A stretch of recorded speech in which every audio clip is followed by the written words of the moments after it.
Good afternoon, first and second grade. Today we're going to take a look at our social studies reading, which is on page 47 through 49 in your little social studies book. And we'll be talking about today choosing leaders. So some things I want you to think about before we begin reading is how do you think, President Trump, he's our current president right now, how do you think he became president?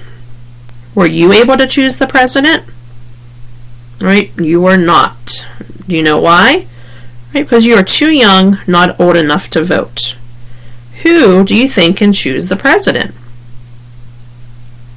Good, right? Teachers, parents, and other adults can.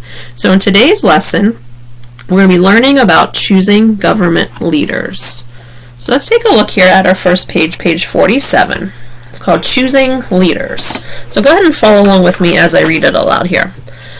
How do we get our leaders? In the United States, citizens vote for their leaders. Choosing leaders by voting is called an election. Each citizen votes for someone he thinks will do a good job.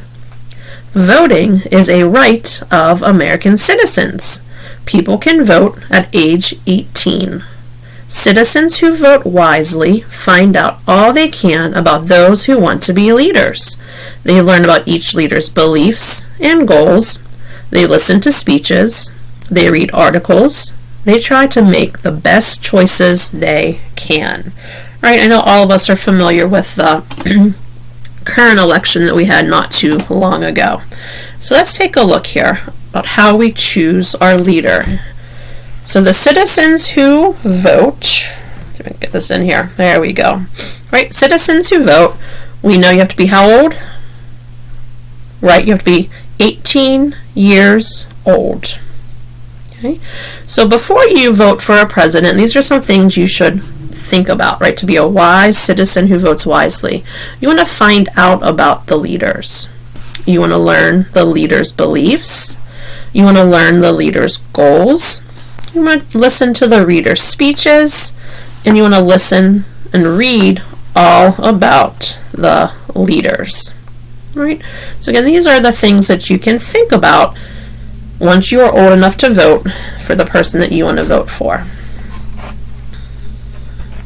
Alright, let's continue reading here.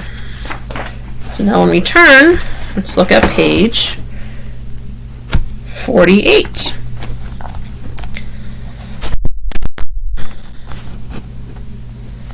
On election day, people go to voting places. They use a ballot to vote. A ballot is a list of all the people who want to be elected. People vote for leaders, but God is the one who really chooses leaders. He chooses who will win elections.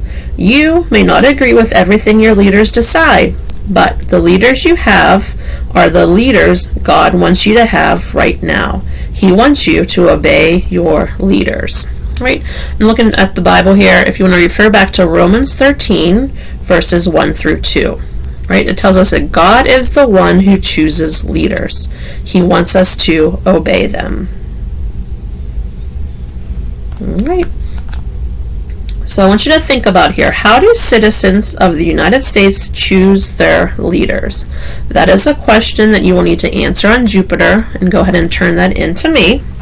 We're going to take a look here at one of the former presidents on page 49 here. So this is a man by the name of Ronald Reagan. He was our 40th president of the United States. So let's read here to find out some more information about Ronald Reagan. Like I said, Ronald Reagan was the 40th president of the United States. He was elected in 1980. He served his country 4 years. Then he was elected again in 1984. People voted for Reagan because he was a strong leader. He helped protect our nation's safety. He made our armed forces strong. He helped other nations gain freedom for their people. President Reagan cared how the American people used money. He made sure people were not paying too much tax. Businesses were then able to offer more people jobs. President Reagan was a leader who made many wise choices. He faithfully served the citizens of the United States. So just some things to think about.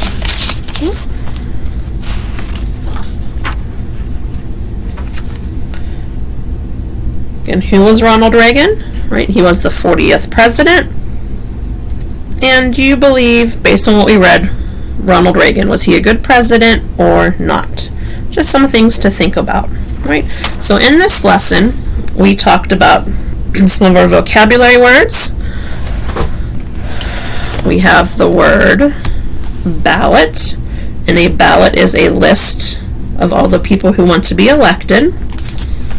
And we also saw the words vote and election, right? When you vote, you're saying who you would like to be the next leader.